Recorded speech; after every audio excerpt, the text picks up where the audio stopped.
네, 그 경기도지사 예비후보라고 하는 박종희 씨가 정말 홍준표를 대놓고 디스했어요. 홍준표가 당대표라서 위기다, 당이. 그 정도만 말을 한 게 아니고. 야, 그래도 그 덕에 사람이 있네요. 아직은 희망이 있네요. 사람이 있네. 사람 한 명이 있네. 딱 한 명이죠. 한 명일 겁니다. 공천관리위원회 이제 심사위원이 묻습니다. 자유한국당이 위기인데 전략적인 극복 방안이 있냐라고 물으니까 이거는 야수님 해주십시오. 홍준표 대표가 당의 얼굴이라 위기입니다. 그래서 선거 때 홍 대표가 뒤로 물러나고 선거대책위원회 체제로 전환해서 홍 대표는 당을 꾸리고 선대위가 선거를 이끄는 방향으로 가야 한다고 생각합니다. 저 새끼 좌파가 우리 당에 들어왔네. 서울시장 선거 이야기인데 서울시장 선거에 관련된 부분은 아직까진 그렇습니다. 박원순의 3선에는 별 이상이 없다 하지만 정봉주 변수, 박영선, 우상호 이런 분들이 뛰고 있는 부분 여기에 사실상 민주당 경선이 본선이다는 이야기까지 나오고 있는데 한편에서는 이제 사실 서울시장 가져가는 게 지방선거의 4분의 1. 그렇죠. 심하게 표현하면 심정적으로는 반 정도 느낌이 있어요. 맞아요. 그래서 자유한국당이 이제 죄송해요 여러분 이런 표현 써도 뭘 될지 모르겠는데 짱구를 굴리다가 지금 홍준표가 밀고 있는 카드가 바로 이석연 전 법제처장 이분인데 이분 자체가 노무현 대통령 때도 좀 기억이 나고 그러는데 수도 관련한 이런 여러 가지 발언들도 좀 했고 이런 분이거든요. 근데 사실은 서울시장 카드를 내지 못할 정도의 분위기까지 왔었던 거예요. 불과 얼마 전까지 자유한국당에서는 오세훈 카드도 아닌 것 같고 황교안 카드도 아닌 것 같고 그러면서 안철수라는 인물이 언론에 의해서 급부상합니다. 그래서 이제 그런 빅딜설까지 나오잖아요.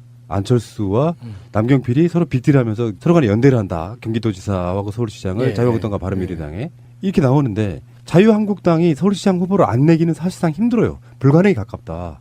홍준표가 나와도 나오는 한이 있더라도 그러니까 딜을 하더라도 일단 후보를 내고 나서 그 용도로 딜을 하면서 서로 주거니 받거니 하는 거라서 인물은 떠올리긴 해야 돼요. 이석현 자체가 이런 쪽에 관심이 있는 사람이에요. 이석현은 굉장히 소중한 분이세요. 킬러리. 이석연 전 법제처장. 없는 인물 중에 본인도 하겠다고 하고 자유한국당에서 띄우겠다고 하니까 이석연이 누구냐고 실감이 오르더라고요. 그래서 한번 가져와 봤어요. 예, 근데 사람이면 한국당 후보로 못 나가죠. 예. 뜻이 있다는데요, 이 사람. 아니 뜻이 있다 하더라도 한국당은 서울시 후보를 안 내도 비난을 안 받아요. 예, 그냥 안 내도 돼요. 꼭 정당이라고 후보를 내야 할 이유는 없어요. 이게 또 이게 딱히 중요하진 않지만 이게 토막 상식 같은 건데 법제처장이라고 하잖아요. 전 그렇죠. 법제처장이라는데 법제처가 뭐 하는 곳이냐? 이걸 잠깐 말씀드리면 제가 처음 법제처를 알았을 때는 그냥 우리나라 법률을 가장 최신 버전으로 유지해주는 곳이라고 알고 있었어요. 정보를 제공하거나. 법제처 홈페이지에 보면 법제처에서 검색되는 법률은 가장 최신판만 검색되거든요. 그래서 대한민국 법률을 다 한문으로 돼 있던 걸 한글화 시킬 때 그 한글화 작업을 주도했던 부서가 정식 부서가 돼가지고 법제처가 된 거예요. 근데 나중에는 이 법제처가 계속 규모가 커지면서 법률의 배경이 되는 제도, 정책 이런 그 사회적인 것들까지 연구해서 자료로 축적하고 있고 또 각 법률 문항에 대해서 해석해주는 역할까지 하고 있어요. 그래서 단체들끼리, 조직들끼리, 정치 조직들끼리 똑같은 법률 문항을 두고 갈등이 생겼을 때 중재하는 역할을 하기도 하거든요. 그래서 이게 법제처가 국회 내에 있기 때문에 법제처와 국회 도서관과 국회 사무처장이 이제 굉장히 요직 중에 하나예요. 대중한테는 별로 알려져 있지 않은 굉장히 요직 중에 하나죠. 시민사회단체 중에 가장 유명한 것 중에 하나가 경실련이잖아요. 경실련 멤버로 박원순, 이석연 이런 사람들이 있었어요. 나중에 이석연이 법제처장이 되면서 심지어 노무현 대통령한테 헌법 공부 다시 해라 이렇게 디스했던 그런 인물이기도 하고요. 그때 노무현 저격수라는 별명을 얻었었는데 그때 3번의 헌법소원을 하는데요. 행정수도 이전 헌법소원 그리고 취재선진화 방안에서도 헌법소원을 내고요. 사학법 개정 반대 헌법소원에서도 사학단체 측에 서서 헌법소원을 낸 사람이 이석연입니다. 근데 이 사람이 뉴라이트 전국연합 상임 대표를 하기도 했었고요. 아 친일파네요. 그리고 이명박 특검 때 역시 후보답네. 그렇죠. BBK 특검법이 위헌이라고 헌법소원을 제기한 사건에서 이명박 측 소송 대리인을 한 후에 그 후에 이제 이명박이 법제처장으로 만들어진 사람이죠. 이 정도의 이렇게 훌륭한 인물을 한국당이 서울시장 후보로 내놓겠다. 근데 이 사람이 2011년도에 서울시장 네, 보전선거 때에도 출마를 했었어요. 그랬다가 이제 하려다가 중도 포기를 주저앉았죠. 했었죠. 예. 네. 인물이 하도 없으니까 굉장히 훌륭한 인물인데요. 예전에 막 이런 어그로로 유명해진 사람을 다시 끌어오는 건데요. 그만큼 자유한국당이 절박하다는 뜻이에요. 네. 이게 그렇다고 친일파 단체인 훌륭하다고 해줘요. 예, 그러면 이런 안 되죠. 후보라도 있어야지. 김수정 뭔가 좀, 훌륭하다고 예, 했잖아요. 선거판 굉장히 그림이 되는 훌륭하죠. 거지. 제가 볼 예. 때는 이 정도의 인물이면요 한국당에서 최고의 실력자입니다. 홍준표 잘했어요. 네, 굉장히 잘했습니다. 박수 한번 쳐줘야 되고요. 네. 이명박이 집권하자마자 법제처장이 돼가지고 2010년까지, 음. 2008년, 2009년, 10년 법제처장을 지낸 인물이고 이 사람이 갖고 있는 여러 가지 그 과거 행적들 중에 수도 이전을 반대했다는 것, 서울 시민들한테는 수도를 지킨 사람이야라는 그런 선거 프레임을 갖고 갈 수 있는 그런 부분이고요. 이석연, 아유, 나 지금 언제적 인물이냐 진짜. 이제 공천이란 건 두 가지가 있어요. 공천을 신청해서 공천을 심사해서 공천하는 케이스가 있고, 그 다음에 이제 좀 전에 나왔던 이석연은 전략 공천에 관련된 그런 네. 이야기를 한 거고, 정당은 어떤 상황에 따라서는 전략 공천을 하는데, 그래서 3월 14일, 15일 이틀간 광역 단체장 공천 신청자 면접을 봐요. 11일 날 공천 신청 마감됐었거든요. 현황을 한번 보니까 서울이 1명, 지역별로는 서울이 1명, 인천 1명, 경기 3명, 강원 2명, 대전 3명, 충북 1명, 충남 1명, 세종 3명, 대구 4명, 경북 4명, 부산 2명, 울산 1명, 경남 3명, 광주 1명, 제주 1명 등입니다. 예. 그리고 전북과 전남은 신청자도 없었습니다. 나 궁금했어. 그러니까 광주는 지금, 누가 예, 나갔나요? 새끼. 공천 신청을 받았더니 김정기 전 숭실 사이버대 총장이 공천을 신청했어요. 서울시장에. 근데 양이 안 차. 그러니까 이제 바로 카드로 꺼내든 게 이석연인 이석연, 거고. 예. 인천 1명은 당연히, 유정복. 경기 3명은 지금 그분도 포함돼 있나요? 홍준표 앞에서 무릎 꿇고 자료 전달한 그런 분. 그분. 그 여자분요? 포함이 안 된 것 같긴 네, 한데. 포함이 안 돼 있는데요 지금. 저런. 그러니까 그렇게까지 쪽을 팔았는데 말이에요. 그렇죠. 근데 이제 지금 대구 경북은 굉장히 치열한 거죠. 권영진 현 시장하고 박근혜 정권 말기에 여러 가지 논란이 있던 바로 김재수 농림부 장관, 다음에 이재만 전 최고위원이라고 표현하는 것보다 동구청장이라고 보는 게 맞지. 대구 동구청장. 예, 동구청장. 다음에 이진훈 전 대구 수성구청장 이런 사람들이 뛰어들었고요. 경북지사에는 지금 남유진 전 구미시장 이 선거 뛰어들려고 사퇴한 거잖아요 지금. 그리고 이철우, 김광린, 박명재 이런 현역 국회의원들이 있고요. 그리고 부산도 그러네요. 부산도 지금 보니까 서병수는 부산 자체를 홍준표가 지금 전략 공천 지역으로 밀고 있어요. 홍준표와 서병수는 앙숙입니다. 근데 서병수 공천을 안 하고 싶으니까 전략 공천 지역으로 빼놓은 상태이긴 하지만 서병수 현 시장하고 박민식은 또 홍준표한테 밀려나가지고 아예 당협을 뺏겨버린 사람이고, 그렇죠. 그다음에 김영선 전 의원, 안홍준 전 의원, 뭐 하영재 전 산림청장 등이 지금 공천 신청했다고 그러는데 여기도 정말 난망하네요. 쓰레기들만 다 모였네요. 그러니까 뭐 어차피 뭐 막 어떤 이슈 논란 속에 선거가 좀 위험하지 않을까 생각해봐도 리스트업 된 거 보니까 자신감이 생기지 않아요? 그러니까 겸손해야 됩니다. 어쨌든 이런 자들이 신청한 거 보니 제가 볼 때는 이제 자유한국당은 거의 패당 수준으로 갈 가능성이 굉장히 지금 높고요. 서울시장에 김정기 전 숭실사이버대 총장이라고 돼 있잖아요. 네. 이렇게 하니까는 감이 확 안 오는데 이 사람이 누구냐면 2008년에 상하이 총영사를 했던 사람이에요. 근데 이때 무슨 일이 있었냐면 그 중국 덩 씨라는 여자 스파이한테 우리나라 정치인들 200여 명의 명단과 주소와 연락처 그리고 각각 그 총영사에서 가지고 있었던 네. 자료가 이 덩 씨라는 여자에게 다 넘어간 적이 있었어요. 그래서 이 사람이 스파이냐 아니냐 막 이런 공방이 있었는데 여자 스파이? 뭐 영화 같다. 진짜. 중국의 간첩이네. 중국의 유명한 여자 스파인데요. 그 여자 스파이가 미인계로 유혹을 해서 얘가 거기에 홀라당 넘어가서 다 준 거예요. 로맨스 홀라당 인물이네. 홀라당 잠깐만. 먹고 준 거야. 이게 모든 정보를. 스파이라 하면 좀 영화 같잖아. 그냥 간첩 새끼잖아. 간첩이잖아요. 여자가 아니 여자가 이 새끼도 그냥 마찬가지. 당한 어쨌거나. 거죠. 그러니까 김정기 이 사람은 그래도 로맨스가 있는 분이네요. 아니, 멋있다. 당했다기보다는 그냥 자의로 홀라당 먹고 다 준 거예요. 아니, 근데 자기도? 이게 되게 웃긴 게 이게 어떻게 밝혀졌냐면 그 하드 디스크에서 이 사람하고 찍은 사진이 나와서인데 사실은 이 사람하고는 이렇게 어깨를 감싸면서 와인잔을 들고 있는 사진 한 장이 나온 거였어요. 근데 더 웃긴 거는 이 상하이 영사관에서 사실은 이 김정기라는 사람 이전에 덩 씨라는 여자와의 불륜 때문에 해직이 된 사람이 있었던 거거든요. 그러니까 중국 여자 하나가 아, 아주 그럼 상하이 그 총영사를 덩씨는 직업적으로 유혹하시는 분이네. 그랬다고 볼 수도 있죠.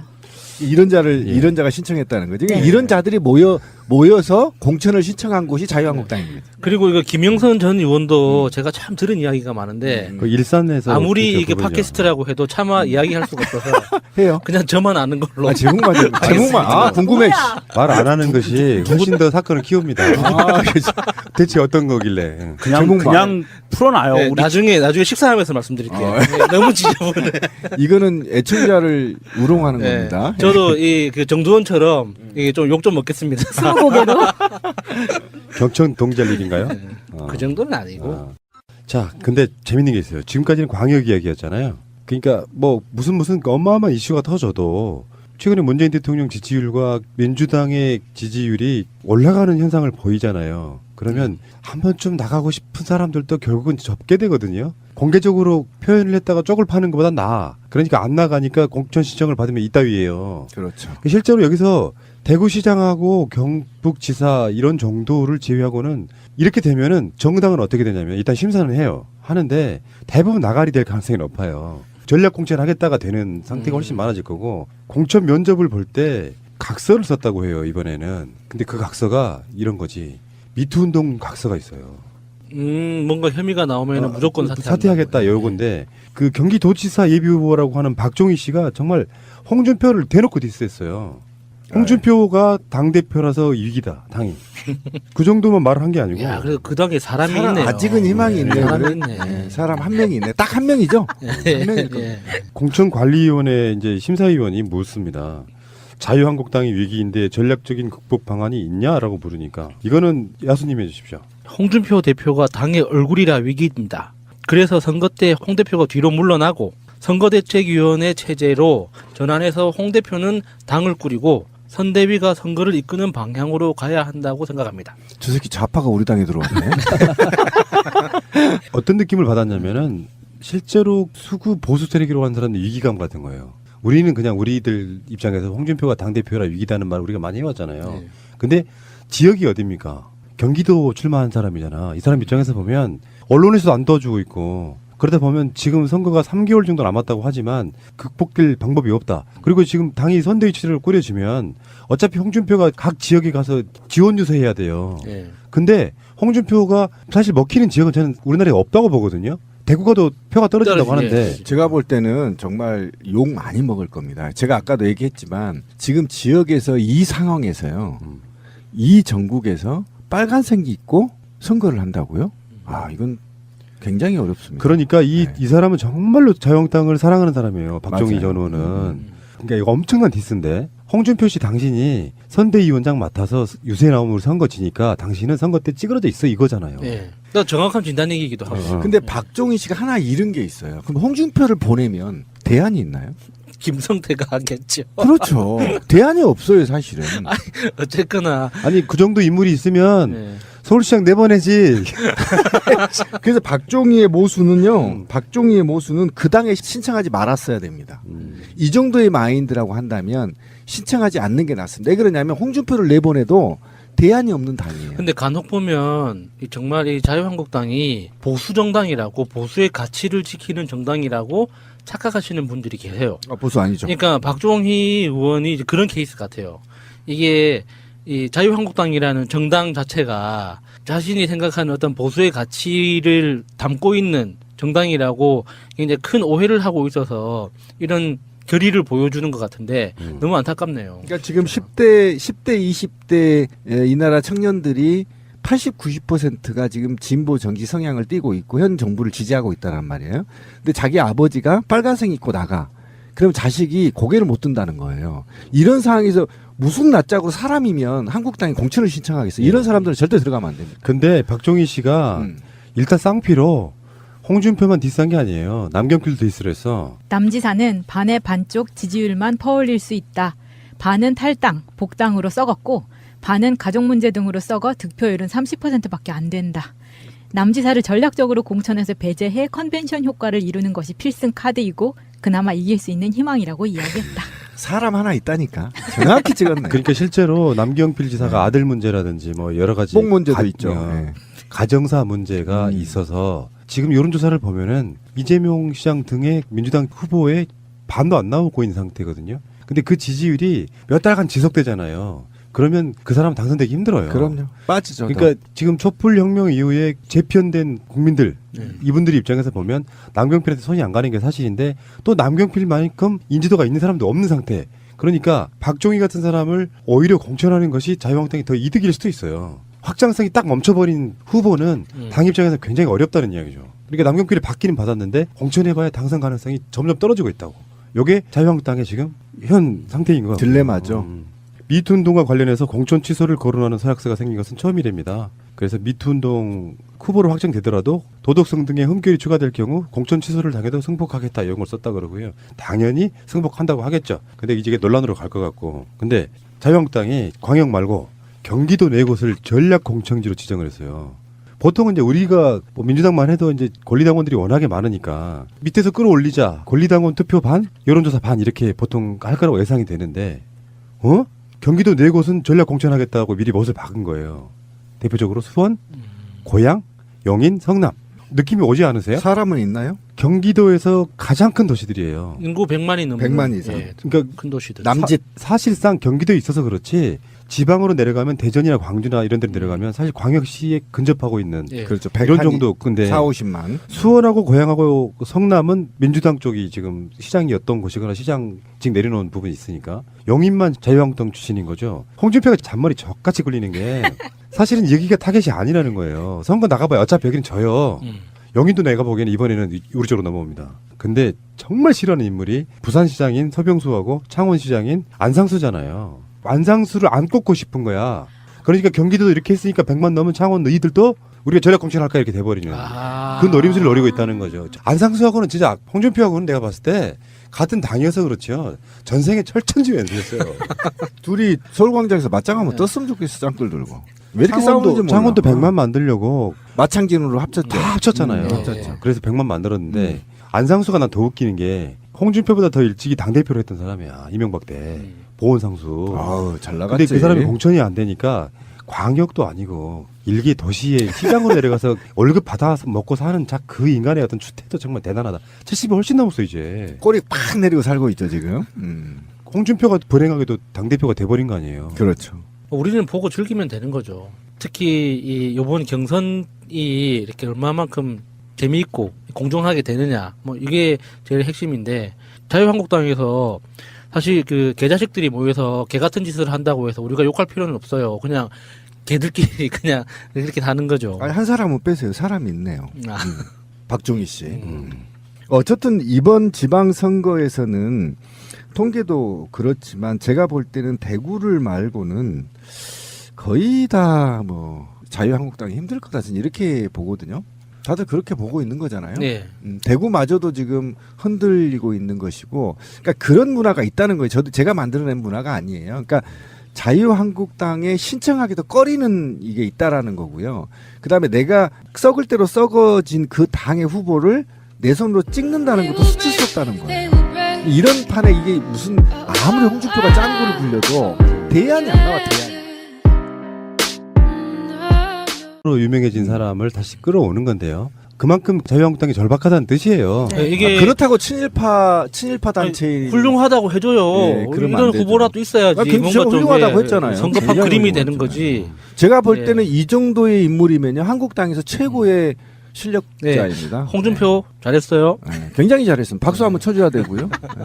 이명박이 집권하자마자 법제처장이 돼가지고 2010년까지 2008년, 2009년, 10년 법제처장을 지낸 인물이고 이 사람이 갖고 있는 여러 가지 그 과거 행적들 중에 수도 이전을 반대했다는 것, 서울 시민들한테는 수도를 지킨 사람이야라는 그런 선거 프레임을 갖고 갈 수 있는 그런 부분이고요. 이석연, 아유, 나 지금 언제적 인물이냐 진짜. 이제 공천이란 건 두 가지가 있어요. 공천을 신청해서 공천을 심사해서 공천하는 케이스가 있고, 그 다음에 이제 좀 전에 나왔던 이석연은 전략 공천에 관련된 그런 이야기를 한 거고, 정당은 어떤 상황에 따라서는 전략 공천을 하는데, 그래서 3월 14일, 15일 이틀간 광역 단체장 공천 신청자 면접을 봐요. 11일 날 공천 신청 마감됐었거든요. 현황을 한번 보니까 서울이 1명, 지역별로는 서울이 1명, 인천 1명, 경기 3명, 강원 2명, 대전 3명, 충북 한미 될지 모르겠는데 짱구를 굴리다가 지금 홍준표가 밀고 있는 카드가 바로 이석연 전 법제처장 이분인데 이분 자체가 노무현 대통령 때도 좀 기억이 나고 그러는데 뭐 수도 관련한 이런 여러 가지 발언들도 좀 했고 이런 분이거든요. 근데 사실은 서울시장 카드를 내지 못할 정도의 분위기까지 왔었던 거예요. 불과 얼마 전까지 자유한국당에서는 오세훈 카드도 아닌 것 같고 황교안 카드도 아닌 것 같고 그러면서 안철수라는 인물이 언론에 의해서 급부상합니다. 그래서 이제 그런 빅딜설까지 나오잖아요. 안철수와 남경필이 서로 빅딜하면서 서로 간에 연대를 한다. 경기도지사하고 서울시장을 네. 자유한국당과 바른미래당에 이렇게 나오는데 자유한국당이 서울시장 후보를 안 내기는 사실상 힘들어요. 불가능에 가깝다. 홍준표가 나와도 그러니까- 나오는 한이 있더라도 그러니까 딜을 하더라도 해야죠. 예. 딜을 하더라도 일단 후보를 내고 나서 그 용도로 딜을 하면서 서로 주거니 받거니 하는 거라서 인물은 떠올리긴 해야 돼요. 이석현 자체가 이런 쪽에 관심이 있는 사람이에요. 이석현은 굉장히 소중한 분이세요. 킬러리. 힐러리. 이석연 예. 전 법제처장. 예. 없는 인물 중에 본인도 하겠다고 하고 자유한국당에서 띄우겠다고 하니까 이석연이 누구냐고 실감이 오르더라고요. 그래서 한번 가져와 봤어요. 예, 근데 사람이면 한국당 후보로 못 나가죠. 네, 그 경기도지사 예비후보라고 하는 박종희 씨가 정말 홍준표를 대놓고 디스했어요. 홍준표가 당대표라서 위기다, 당이. 그 정도만 말을 한 게 아니고. 야, 그래도 그 당에 사람이 있네요. 아직은 희망이 있네요. 사람이 있네. 예, 사람 한 명이 있네. 딱 한 명이죠. 한 명일 겁니다. 예. 공천관리위원회 이제 심사위원이 묻습니다. 자유한국당이 위기인데 전략적인 극복 방안이 있냐라고 물으니까 이거는 야수님 해주십시오. 홍준표 대표가 당의 얼굴이라 위기입니다. 그래서 선거 때 홍 대표가 뒤로 물러나고 선거대책위원회 체제로 전환해서 홍 대표는 당을 꾸리고 선대위가 선거를 이끄는 방향으로 가야 한다고 생각합니다. 저 새끼 좌파가 우리 당에 들어왔네. 서울시장 선거 이야기인데 서울시장 선거에 관련된 부분은 아직까진 그렇습니다. 박원순의 3선에는 별 이상이 없다지만 정봉주 변수, 박영선, 뭐 우상호 이런 분들이 뛰고 있는 부분 여기에 사실상 민주당 경선이 본선이다는 얘기까지 나오고 있는데 한편에서는 이제 사실 서울시장 가져가는 게 지방선거의 4분의 1. 그렇죠. 심하게 표현하면 심정적으로는 반 정도 느낌이 있어요. 맞아요. 그래서 자유한국당이 이제 죄송해요 여러분 이런 표현 써도 네, 법제처와 국회 도서관과 국회 사무처장이 이제 굉장히 요직 중에 하나예요. 대중한테는 별로 알려져 있지 않은 굉장히 요직 중에 하나죠. 시민사회단체 중에 가장 유명한 것 중에 하나가 경실련이잖아요. 예. 예. 경실련 멤버로 박원순, 이석연 이런 사람들이 있었어요. 나중에 이석연이 법제처장이 되면서 심지어 노무현 대통령한테 헌법 공부 다시 해라 이렇게 디스했던 그런 아. 인물이기도 하고요. 그때 노무현 저격수라는 그렇죠. 별명을 얻었었는데 그때 세 번의 헌법 소원을 하는데요. 행정수도 이전 헌법 소원, 그리고 취재 선진화 방안에서도 헌법 소원을 내고요.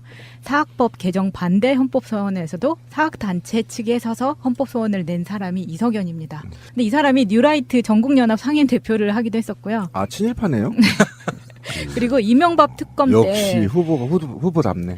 그렇죠. 네. BBK 특검법이 위헌이라고 헌법 소원을 제기한 사건에서 이명박 측 소송 대리인을 한 후에 그 후에 이제 이명박이 법제처장으로 만들어진 사람이죠. 이 정도의 이렇게 훌륭한 인물을 한국당의 서울시장 후보로 내놓겠다. 근데 이 사람이 2011년도에 서울시장 네, 보전선거 때에도 출마를 했었어요. 그랬다가 이제 하려다가 중도 포기를 주저앉았죠. 했었죠. 예. 네. 인물이 하도 없으니까 굉장히 훌륭한 인물인데요. 예전에 막 이런 어그로 네. 뜻이 있다는데요, 이 사람. 아니 뜻이 있다 하더라도 한국당은 서울시 후보를 안 내도 비난을 안 받아요. 예, 그냥 안 내도 돼요. 꼭 정당이라고 후보를 내야 할 이유는 없어요. 이게 또 이게 그 딱히 중요하진 않지만 이게 음. 토막 상식 같은 건데 법제처장이라고 하잖아요. 전 그렇죠. 법제처장이라는데 법제처가 뭐 하는 곳이냐? 이제 이걸 이제 잠깐 말씀드리면 제가 처음 법제처를 알았을 때는 그냥 우리나라 법률을 가장 최신 버전으로 유지해 주는 곳이라고 알고 있었어요. 정보를 제공하거나. 예, 법제처 홈페이지에 보면 법제처에서 검색되는 법률은 가장 최신판만 검색되거든요. 그래서 대한민국 법률을 다 한문으로 돼 있던 걸 한글화 시킬 때 그 한글화 작업을 주도했던 부서가 정식 부서가 돼가지고 법제처가 된 거예요. 근데 나중에는 이 법제처가 계속 규모가 커지면서 법률의 배경이 되는 제도, 정책 이런 그 사회적인 것들까지 연구해서 자료로 축적하고 있고 또 각 법률 문항에 대해서 해석해주는 역할까지 하고 있어요. 그래서 단체들끼리, 조직들끼리, 정치 조직들끼리 똑같은 법률 문항을 두고 갈등이 생겼을 때 중재하는 역할을 하기도 하거든요. 그래서 이게 법제처가 국회 내에 있기 때문에